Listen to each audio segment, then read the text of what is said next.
Hi everyone, welcome to my channel. This is Lindsay Amrine from Note to Self. I'm creating a card today using a couple of sets from My Favorite Things, and I'm just showing you some of the supplies I'm going to use, like a craft card base, and the previous paper was a wood grain paper. This is written in watercolor flowers by My Favorite Things, as well as written in watercolor, and I'll be using the Miss You stamp from this set. I'm also using some flowers that I had previously worked on and cut out. It did take me quite a while, so I did those. I will be showing you how I stamped one of the flowers in this video.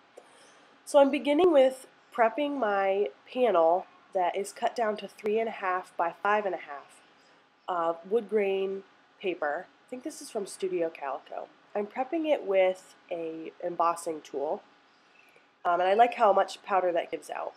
So I'm using some Versamark ink from Sukaneko. It's just a sticky watermark ink, and this is going to allow my embossing powder to stick to it, and then I can heat set it, and it will melt the powder and create a really fun raised sentiment. After I'm done with this, I'm going to add liquid platinum embossing powder by Ranger.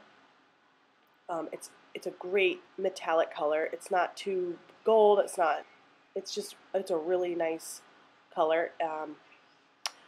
I'm just brushing away some of the embossing powder that stuck around the sentiment with my fingers. My brush wasn't handy, but fingers worked just fine. So I am pouring my excess back into my jar. And after I do that, I will bring in my heat tool. I mentioned in another video, my heat tool takes a good while to warm up, probably a minute. And if I heat it up really well, I notice a lot less warping. So I did heat that tool up really well for a while, probably a minute, and I'm just bringing it to my paper. I'm straightening it out. I did get some warping, but not as much as a previous piece I did. So I'm just going to set that aside. And I'm going to start working on this one flower. I chose a little small flower, and using Little Piggy ink, dye ink from W+9, I'm just stamping the base.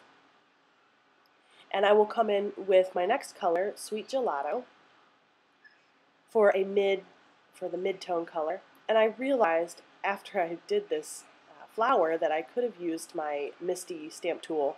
Probably would have been a little easier because my last layer was it wasn't lined up as well as I would have liked it to be. I'm sorry about my head. I'm standing, and I know I should be sitting so my head doesn't get in the way. But here I'm adding Cranberry Crush as my last layer. And these dye inks will even out and look a lot smoother once they're dry. I'm adding coconut husk to the center. And then I will cut this out using some sharp precision scissors. I think these are from EK Success. And a great tip I learned early on in crafting is move your paper, not your scissors. I mean, you're going to move your scissors, obviously, but just move your paper around, and while you're trimming, it makes it a lot easier.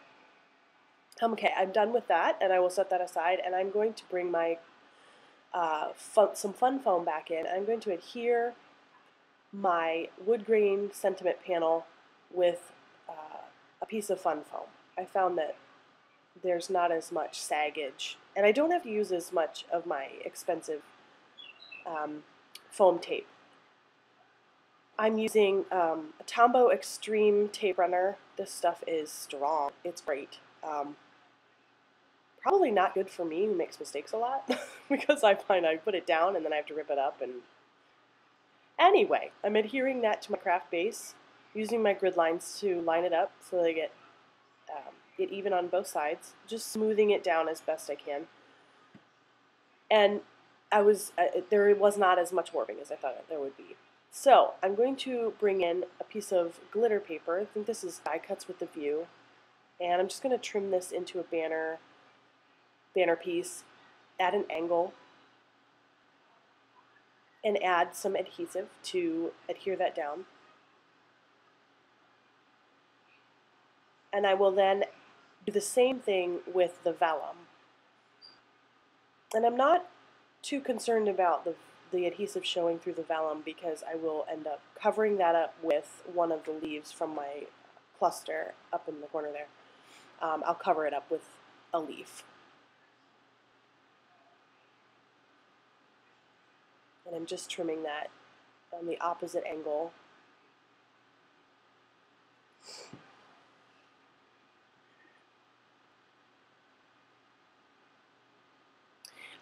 Bending it a little so it gets some added interest, just some dimension of that banner. And now I'm going to bring in my flowers. I had already added adhesive to these, and so I'm just simply pressing them down really well onto the paper.